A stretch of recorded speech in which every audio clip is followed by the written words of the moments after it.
These trees were planted by the Friends of the Public Library. There were maybe 40 or so of the Callery pears planted all up and down Huntington Avenue. And these were replacement trees after the American elm had been devastated by the hurricane of 1938. We have street trees with the elms, like creating this canopy going down State Street. And then the hurricane came and pretty much all those trees just got knocked right over. I mean, you can also see the scale and how tall these trees are compared to the pear trees that are here today. This is the tree that was planted as a replacement for the American elm in many urban situations. Here there was a little bit more diversity in plant species because there was some realization that that would be helpful. But with the Zelkova tree, and you see them all planted around the corner here, they are closely related to the American elm, but it's the Asian cousin. So they don't attract any of the local insects. They didn't co-evolve with the plants that were native to this area. They're a decent street tree. Landscape architects really liked them for their uniform shape. We're standing at Williams Memorial Park.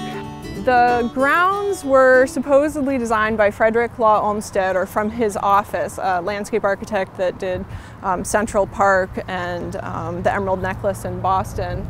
And we find several great old trees here. No idea what might be original from Olmsted's time, but I really love like this grove of evergreens.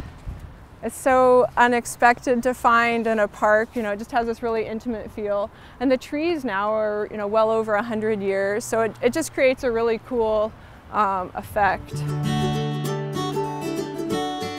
I have consulted the dogwood books at the Arboretum, and oh, I have my clippers. Have not figured out what cultivar this might be. So the dogwood flower usually has 4 petals, 1, 2, 3, 4. They're botanically not even petals, they're bracts. But this one has all these additional little petals inside of it, kind of making for like a ruffled or a double flower. And then in the center where the flower usually is found, it does look like there may be a few, you know, small, tiny flowers. But for the most part, this is just a petalless flower. And doesn't it just dance beautifully with those wires? Yeah. Like, it somehow has managed to grow right around there. Fortunately, no one has come through and like cut that like V or the U down the center of the tree. Exactly, exactly. So I mean, that would be the end of this tree, I think, if someone was to do that. Yeah. So you can see the tree, it's huge, right? That's probably a 45, 50 foot tall building. So that tree is, you know, upwards of 60 feet tall. So here's the picture. This is Granite Street, right? We have 1 elm left. How many were there? 1, 2, 3, 4, 16 maybe? 16 on both sides at one time. You can see they maybe lost a few. But here's our elm tree. So you get the classic V shape with a really high canopy on the tree. So the branches kind of come up, extend out, and then just drop down a little bit. So compare the experience of standing under this tree to standing next to those pear trees, right? I mean, and if this was all down the whole entire street, it's spectacular.